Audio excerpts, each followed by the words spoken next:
All right, let's write an offer. So a couple things we need to cover right off the bat is closing date. Let's start at the end and work our way back to the beginning.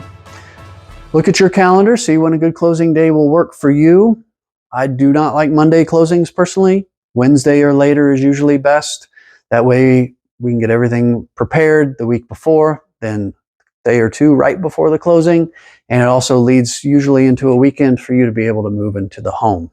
So think about that. I will be reaching out to the seller to see if they have any specific requests that maybe we can accommodate to sweeten our offer a little bit.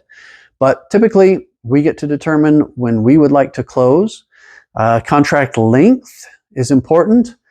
If you're getting a loan, we can do as little as 21 days pretty easily, maybe even quicker. Typical contract length is 30 to 45 days.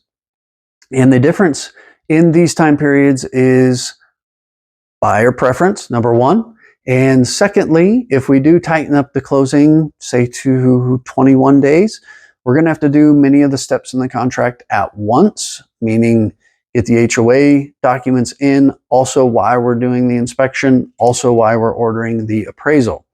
The risk to this is just that if you pay for the inspection and you pay for the appraisal, and it turns out that the HOA has some rules and regulations or covenants that you do not want to abide by and you want to terminate the contract, then you would be out the money for the inspection and the appraisal. If we make the contract 35 to 45 days, we will be able to go one step at a time and check boxes as we go down the list. So we'll get the HOA documents in, you can review those, sign off on them. We would then go to the inspection.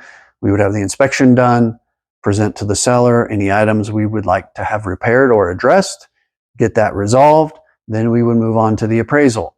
So that is really the difference in the contract length. It is somewhat personal preference and somewhat how much financial exposure you would like out. So that is the contract length. The second item in this video would be, when do we hear back? That's always the number one question when I submit an offer. The buyer wants to know, when are we going to hear back? Well, that's a good question. What we do in our offer is we ask for an acceptance deadline period. That period is the amount of time that you, the buyer, are committed to that offer as written.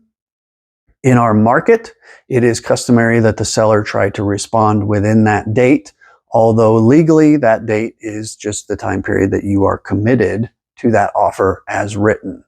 So with those two items, I will begin to write the offer and we will be in touch to review it all and then DocuSign that offer and get it submitted.